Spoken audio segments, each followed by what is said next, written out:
14장 8절부터 제가 봉독하겠습니다. 빌립이 이르되 주여 아버지를 우리에게 보여주옵소서 그리하면 족하겠나이다. 예수께서 이르시되 빌립아 내가 이렇게 오래 너희와 함께 있으되 내가 나를 알지 못하느냐. 나를 본 자는 아버지를 보았거늘 어찌하여 아버지를 보이라 하느냐. 내가 아버지 안에 거하고 아버지는 내 안에 계신 것을 내가 믿지 아니하느냐. 내가 너희에게 이르는 말은 스스로 하는 것이 아니라 아버지께서 내 안에 계셔서 그의 일을 하시는 것이라. 내가 아버지 안에 거하고 아버지께서 내 안에 계심을 믿으라. 그렇지 못하겠거든 행하는 그 일로 말미암아 나를 믿으라. 내가 진실로 너희에게 이르노니 나를 믿는 자는 내가 하는 일을 그도 할 것이요 또한 그보다 큰 일도 하리니 이는 내가 아버지께로 감이라. 너희가 내 이름으로 무엇을 구하든지 내가 행하리니 이는 아버지로 하여금 아들로 말미암아 영광을 받으시게 하려 함이라. 내 이름으로 무엇이든지 내게 구하면 내가 행하리라. 너희가 나를 사랑하면 나의 계명을 지키리라. 내가 아버지께 구하겠으니 그가 또 다른 보혜사를 너희에게 주사 영원토록 너희와 함께 있게 하리니. 오늘 우리 보름이 보니까 또 이런 생각이 듭니다. 보름이가 짖는 순간이 박수 칠 때 보면 우리가 참 하나님의 은혜 없이 지혜 없으면 저렇게 그 본능대로 살았을까 아닌가. 오늘 또 보름이는 거기에 또 한 기여를 했습니다. 우리가 생각하면 또 이 예배 장소에서 또 보름이가 들어오고 참 또 받아들이기 어려운 또 그렇게 생각하시는 분도 계실 텐데 또 한편으로 생각하면 저거조차도 우리가 우리 자신을 보는데 참 큰 은혜를 베풀고 있다 하는 생각이 듭니다. 오늘 이제 참 이 빌립이 하는 말 가운데서 우리가 참 많은 것들을 은혜를 입을 수 있어요. 예수님께서 이제 내가 떠난다 이렇게 이야기하시니까 이제 제자들 입장에서는 그야말로 자기들이 믿고 따랐던 때로는 큰 기적도 보여주시는 그 예수님이 이제 안 계시니까 그냥 울타리가 다 벗어나 버리는 그런 순간이니까 이제 이 빌립이 이제 한마디 하는 거예요. 주님, 하나님 아버지를 좀 한번 보여주시면 우리가 든든히 믿고 이 어려움 겪고 나가겠습니다 하면서 아버지를 좀 보여주십시오. 이제 이렇게 이야기하시는 거예요. 그런데 예수님께서는 너무나 다른 방향을 가르치시는 거예요. 나를 보면은 하나님이 나 안에서 함께 계심을 알지 못하느냐. 이제 이렇게 방향을 이렇게 완전히 바꾸시는 거예요. 우리의 일생이 그러지 않습니까? 하나님, 정말 제 인생 어려움 가운데 있는데 이 기적 한 번만 보여주십시오. 그러면 제가 하나님 믿는데 족하겠습니다. 하나님, 정말 내 인생에 지금 일생일대 큰 이 일이 있는데 주님 여기에 대해서 은혜를 한번 베풀어 주십시오. 그러면 제가 정말 하나님 아버지를 믿겠습니다. 이제 우리의 고백인 거죠. 우리가 지금 오늘날 예수님 앞에 이 빌립처럼 물어보면은 예수님도 늘 동일한 답변을 하실 수밖에 없는 거예요. 9절에 예수께서 이르시되 빌립아 내가 이렇게 오래 너희와 함께 있으되 내가 나를 알지 못하느냐. 나를 본 자는 아버지를 보았거늘 어찌하여 아버지를 보이라 하느냐. 그래서 예수님께서는 하시는 일이 무엇인가 보니까 하나님 아버지를 직접적으로 보여주시면서 하나님은 영이시잖아요. 그죠? 영이시기 때문에 그 모양을 가지고 계시지 않단 말이에요. 모양을 가지고 계시면 큰일 나요. 창조주가 되지를 못하시는 거예요. 왜냐하면 온 우주에 하나님의 피조물 가운데 당신의 붙드심과 섭리가 있어야 되는데 모양으로 계시면 한정되어 있단 말이에요. 그래서 하나님은 영이시기 때문에 우리가 가시적으로 이렇게 붙잡고 만지고 그렇게 할 수가 없어요. 그래서 하나님은 당신을 보여주시는 방법이 자연현상을 통해서 또는 이제 많은 기적들을 통해서 하나님의 능력을 이제 우리에게 보여주시면서 그 배후에 하나님이 계시는 걸 우리가 간접적으로 알 수 있도록 그렇게 하는 역사하고 계세요. 우리가 이제 본향에 가더라도 하나님 아버지는 우리가 볼 수 없는 거죠. 정말 예수님이 왕이 된 그 자리에서 우리는 예수님 안에 있는 거지 하나님을 우리가 직접적으로 대면하는 이런 세계는 아니에요. 우리가 부활을 한다 하더라도. 그래서 예수님은 이 땅에 오셔가지고 하나님의 기적을 착착착 보여주시면서 이분이 바로 아버지 하나님이시다. 너희는 보고 믿어라. 이렇게 안 하시더라고. 예수님이 하신 거는 무슨 일이신가 보니까 당신을 통해서 하나님을 드러내시는 일을 하시더라는 거예요.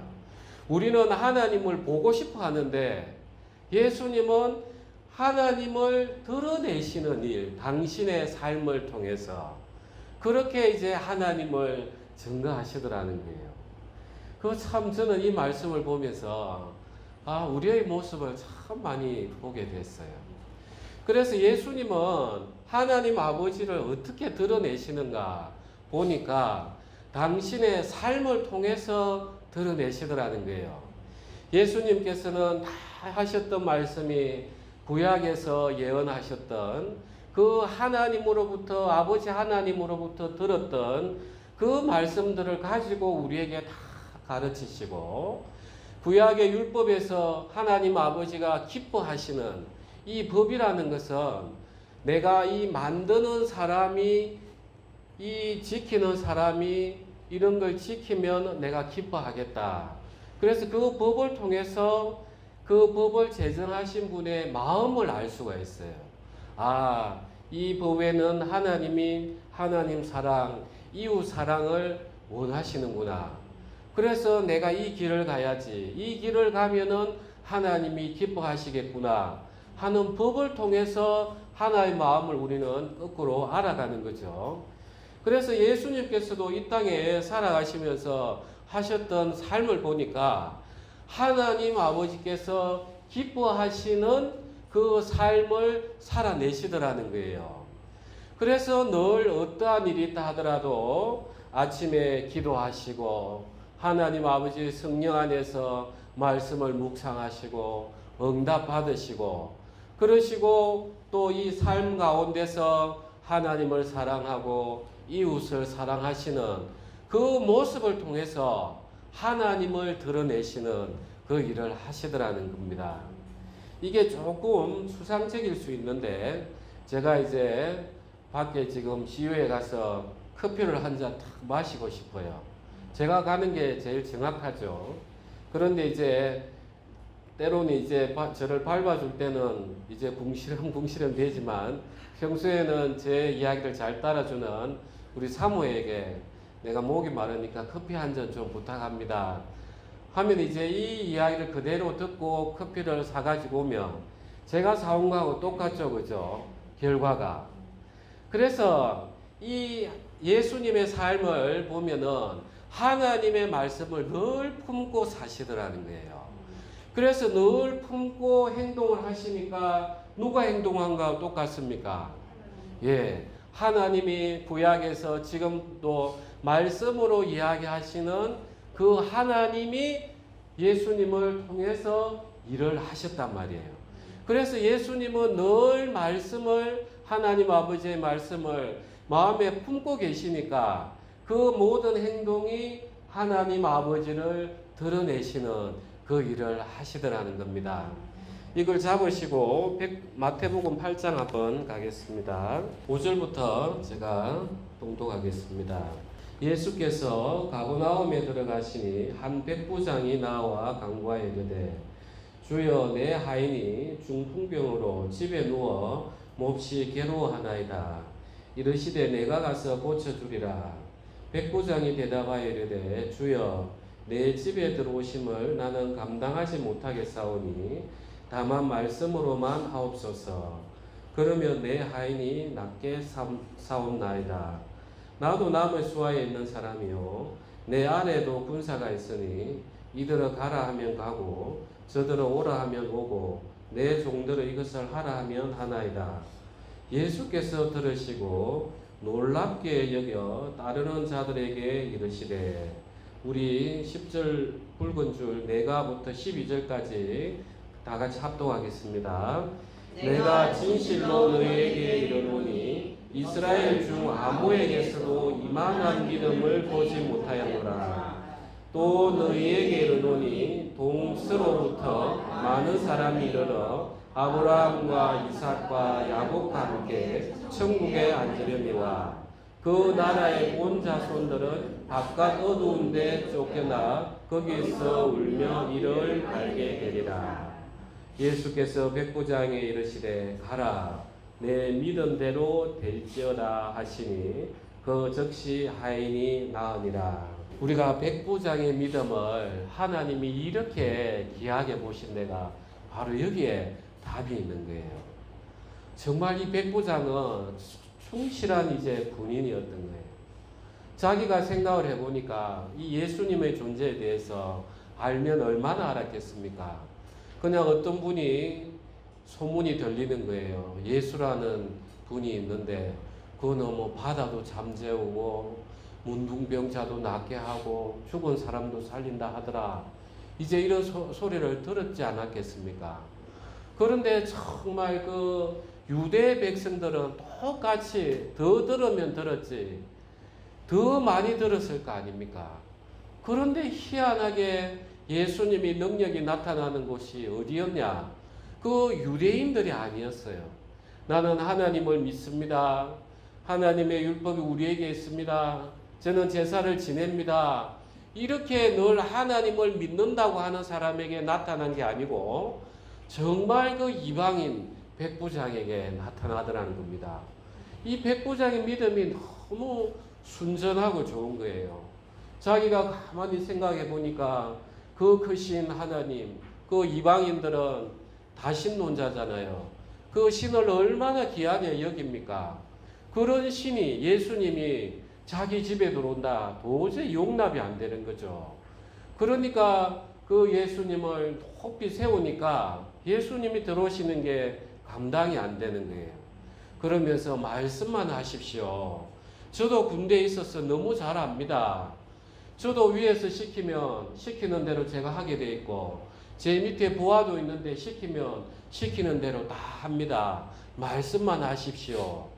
이게 바로 예수님께서 하나님 아버지의 말씀을 그대로 마음에 품고 살아온 삶을 이 백부자에게 나타난 그 모습을 보시고 예수님이 이렇게 큰 칭찬을 하시는 거예요. 아멘. 아멘. 예.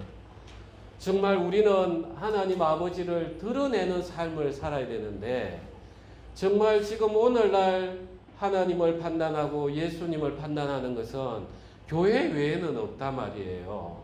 보이지 않으시니까 지금 예수님은 이 땅에 또 계시지도 않으시니까 결국 하나님을 판단할 수 있는 것은 우리 교회, 우리 성도의 삶 외에는 없어요.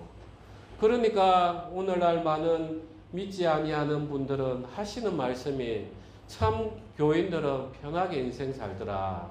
죄 실컷 짓고 나서 교회 가서 한번 울고 회개기도 하면 용서함을 받았다 하니까 그런 하나님이면은 나는 믿지 않겠다. 또 내가 누구를 아는데 그 사람이 어디 교회 장로라 하더라.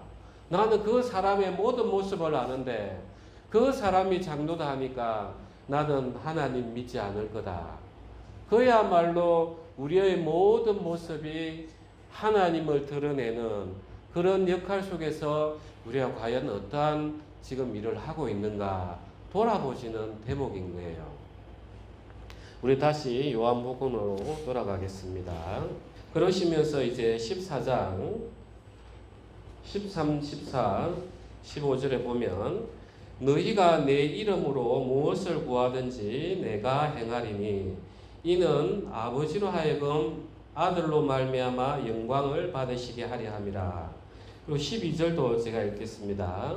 내가 진실로 진실로 너희에게 이르노니 나를 믿는 자는 내가 하는 일을 그도 할 것이요 또한 그보다 큰 일도 하리니 이는 내가 아버지께로 감이라. 14절에 내 이름으로 무엇이든지 내게 구하면 내가 행하리라. 너희가 나를 사랑하면 나의 계명을 지키리라. 이제 예수님께서 우리에게 하시는 말씀인 거예요. 나의 계명을 지키라.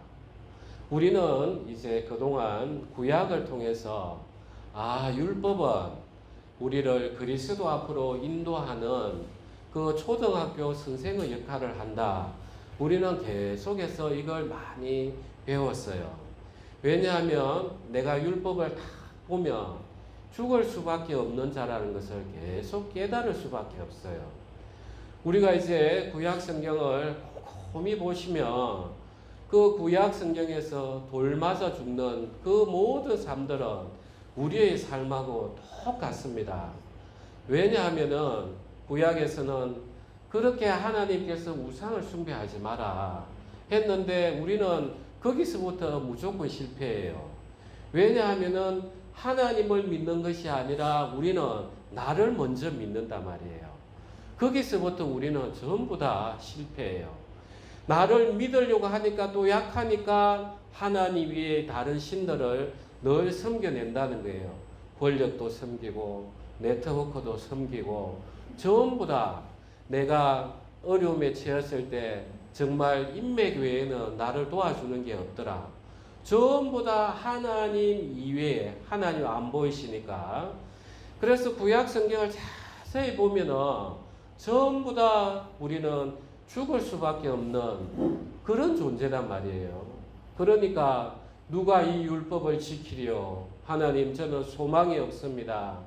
그러다 보니까 이제 그 간음하다 잡힌 여인이 이제 예수님 앞으로 끌림을 갖듯이 우리도 율법을 다 갖다 대니까 죽을 수밖에 없단 말이죠.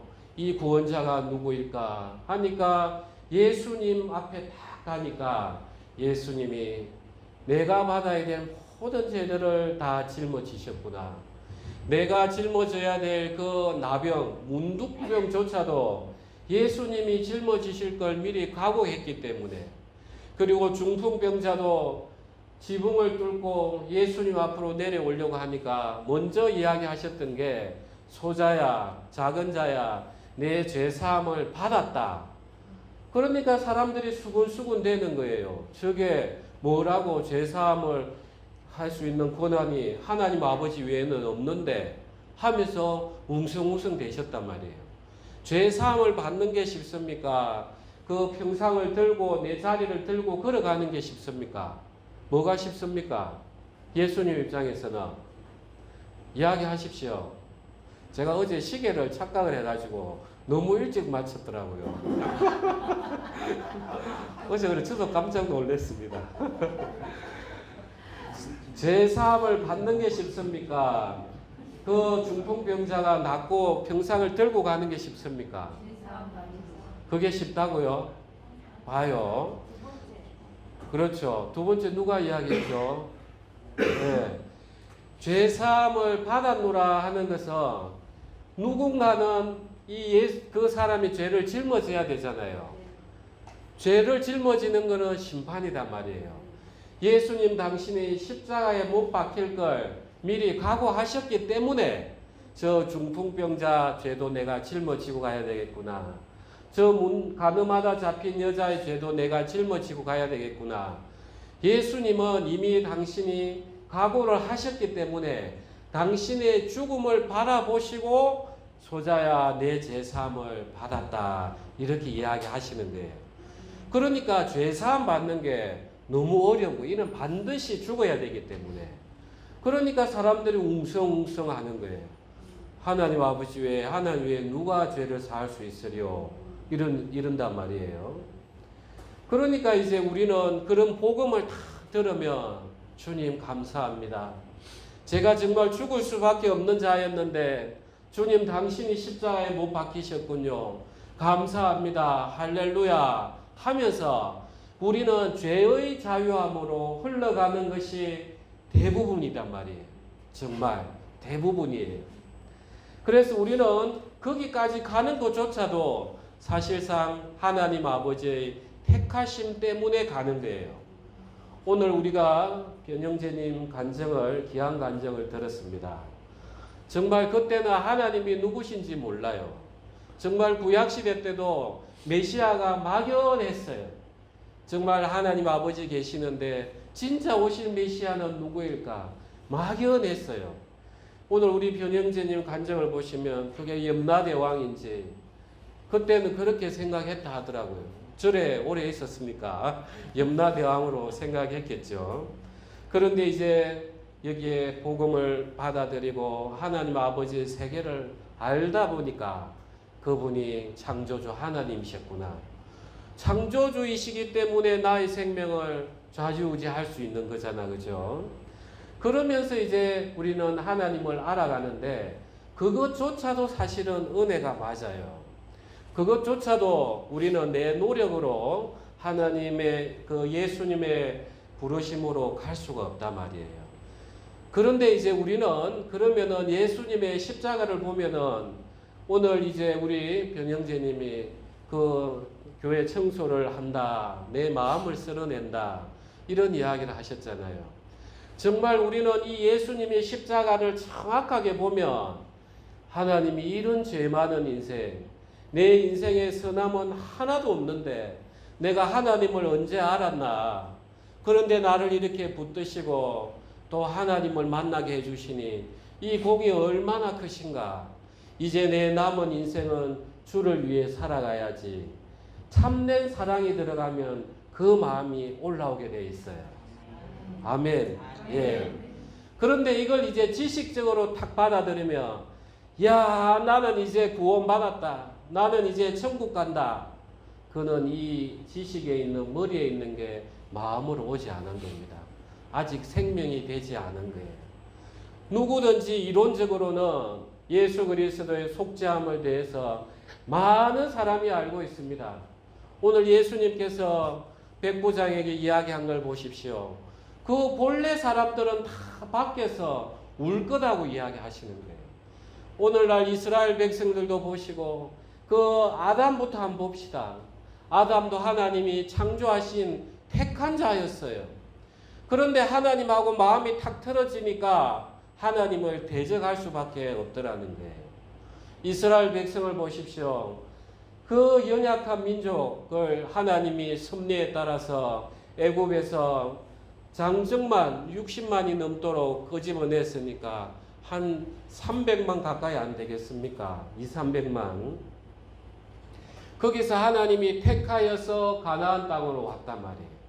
그러면 그들은 정말로 이 노예에서 건져주신 하나님을 우리가 섬겨내야지 깊은 마음이 올라와야 되는데 그들이 정말 있을 수 없는 우상숭배로 다 흘러가 버렸어요. 택한 백성이었어요. 오늘날 우리 그리스도인들이 하나님의 복음을 믿는다. 택함을 받았다고 해요. 그러지 않고서는 이 복음을 믿어낼 수 없기 때문에.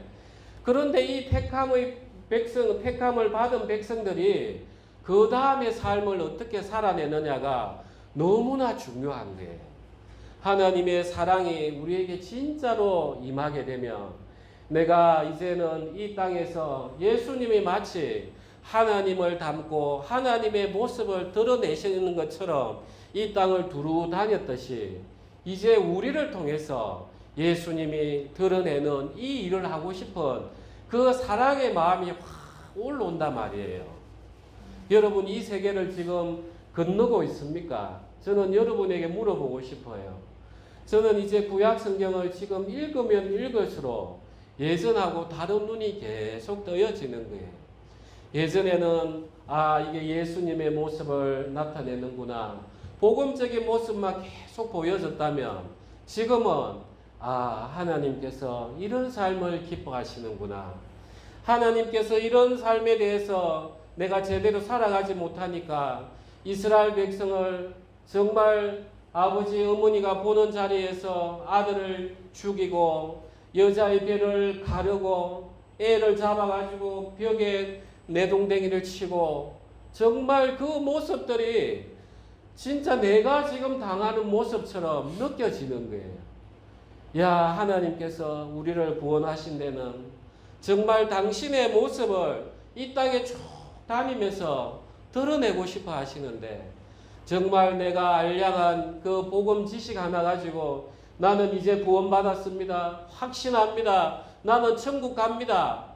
어떻게 하냐고요, 그걸. 우리는 예수님이 어떻게 하나님의 아들인 줄 압니까? 예수님이 하신 모든 말씀은 하나님이 하신 말씀이었고 예수님이 하셨던 모든 행동은 성령을 통해서 하나님의 영광을 드러내는 일이었기 때문에 예수님을 보시면서 참으로 하나님의 아들이었구나. 참으로 성령과 하나 된 분이시구나 하는 걸 우리는 거꾸로 알아가지는 것처럼 오늘날 하나님께서 우리가 연약하지만 우리를 이 땅에 남겨놓으신 것은 늘 회개하면서 다시 한번 하나님 앞에 우리를 돌이키면서 정말 예수님이 살았던 삶처럼 살아가길 간절히 원하시는 겁니다.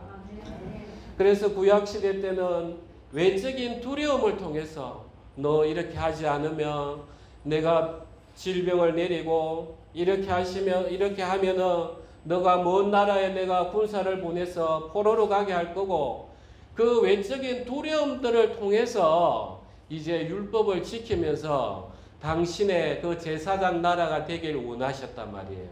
그런데 그거는 실패예요.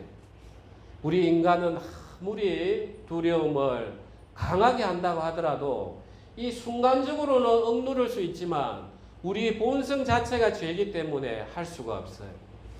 우리가 이제 오늘날 사형에 대해서 많은 의논들이 있어요. 물론 사형 제도가 있음으로써 어느 정도 눌러지는 것은 맞습니다. 그거는 실증적인 자료가 있어요. 그런데 그렇다고 해서 내가 사형만 하면 너는 갈기갈기 찢어 죽인다. 아무리 적어 놓는다 하더라도 정말 격분해서 내 눈에 보는 자리에서 아내가 바람을 피우고 있어. 나도 모르게 그냥 찔러 죽이게 돼 있단 말이에요. 아무리 우리는 외부에서 법을 강제한다 하더라도 우리 본성을 억제하기에는 안 돼요. 그래서 우리는 이제 하나님께서 예수님이 이야기하시는 거예요. 나를 사랑하는 자는 나의 계명을 지킨다. 예수님을 사랑하는 게 뭡니까? 정말 예수님께서 내가 죽어야 될 그 자리를 정말 내가 영원한 지옥에 가야 될 그 자리를 예수님이 십자가에서 나를 위해서 죽으시고 내가 가야 될 그 지옥의 자리에서 예수님이 가셔가지고 당신의 부활하심을 이제 선포하셨단 말이에요. 우리가 그 사랑을 생각을 하면은 우리는 너무 막연히 생각하니까 그 사랑이 내게 오지 않는 거예요. 오늘 우리 변형제님 너무 아름다운 간증이에요. 정말 변형제님은 죽음을 경험을 했단 말이에요. 죽음을. 그러다 보니까 내가 정말 죽어야 되는 몸이었는데 이제 하나님의 은혜로 덤으로 사는 인생이구나. 그러니까 나도 모르게 그런 감사의 마음이 흘러나오는 거예요. 그래서 오늘날 우리는 하나님의 계명을 이제 지키는 삶을 살아야 돼요. 그래서 오늘날 이제 우리의 구약의 율법은 복음으로만 보는 율법이 아니라 내 인생의 가치관이 되는 그런 성경이 되는 것입니다. 그런데 이제 구약을 구약대로 지키는 게 아닙니다. 하나님의 사랑 안에서 새롭게 해석을 하는 거예요. 제가 구약 성경을 예를 쭉쭉 많이 들어갑니다. 예를 들어서 어미새가 새끼를 품고 있거나 알을 품고 있을 때 새끼나 알을 취하는 것은 가하나 어미새는 놓아주라. 우리가 구약 성경을 자칫 잘못하면 하나님은 사랑의 하나님이시니까 내가 새를 잡을 때도 어미는 놔줘야 되겠네. 겉으로 해석을 할 수 있어요. 그런데 그게 아닙니다. 예수 그리스도의 사랑이 다 들어오면 이제 우리 눈이 뜨이게 되어 있습니다. 예수님께서 하나님께서 그 어미새 듣지도 못하는데 그걸 성경에 왜 기록하겠어요? 소에 대한 이야기도 나온단 말이에요. 소가 이 성경을 듣습니까? 오늘 보름이 내가 아무리 이야기한다고 듣습니까? 결국 구약 성경에 나오는 것은 우리 인생의 영혼에 대한 이야기란 말이에요. 그래서 구약의 율법을 볼 때 하나님, 예수 그리스도의 사랑 안에서 제가 하나님을 어떻게 사랑하고 형제 자매를 어떻게 사랑하고 이웃을 어떻게 사랑하는지 눈을 뜨게 하여 주십시오 하면서 내 삶이 점점점 변화되어 가는 것입니다. 그런 다음에 이제 우리는 이 하나님의 율법의 삶을 살아가고 싶어도 인간의 육체 한계가 있기 때문에 예수님처럼은 살 수가 없어요. 그런데 성경에서 말하는 그 요한계시록에 나오는 죄가 있어요. 이는 계속 반복하여 짓는 죄입니다. 우리 인생은 남을 속일 수는 있지만 내 마음을 먼저 감찰하시는 하나님을 속일 수가 없어요. 자목 그리스도인들은 내가 하는 행동에 하나님이 지켜보시는데 예수님의 그 사랑으로 내가 지금 덤으로 인생을 살아가는데 내 양심에 하나님의 사랑을 통한 브레이크들이 탁탁 걸려야 돼요. 그런데 계속 반복하여 짓는 죄는 하나님을 경멸하는 죄입니다. 이거 해도 예수님이 내 죄를 사해 주셨지. 그야말로 이중의 배반이에요. 예수님에 대한 피도 배반이고 하나님이 우리를 사랑하신 것에 대한 것도 배반이다 말이에요. 그래서 우리가 신약 성경에 이야기하는 죄는 계속 반복하여 짓는 죄입니다. 이런 분들은 더욱더 우리는 정말 우리가 구약시대 때는 하나님의 선지자들이 책망을 하면 왕이 옷을 찢었단 말이에요. 이제 오늘 제가 이런 여러분들에게 책망을 하면 여러분 마음을 찢어내야 되는 거예요. 하나님, 제가 정말 하나님의 자녀라고 하였지만 제 살아온 인생 이게 무엇입니까? 제가 하나님 자녀로서 하나님이 이름만 더럽혔습니다. 아버지 하나님, 제가 제 마음을 이제 찢어냅니다. 주님 저를 긍휼히 여기시고 예수 그리스도의 사랑으로 말미암아 덤으로 사는 인생임을 자각하게 하여 주십시오 하면서 우리는 무릎을 꿇어야 되는 것입니다. 아멘.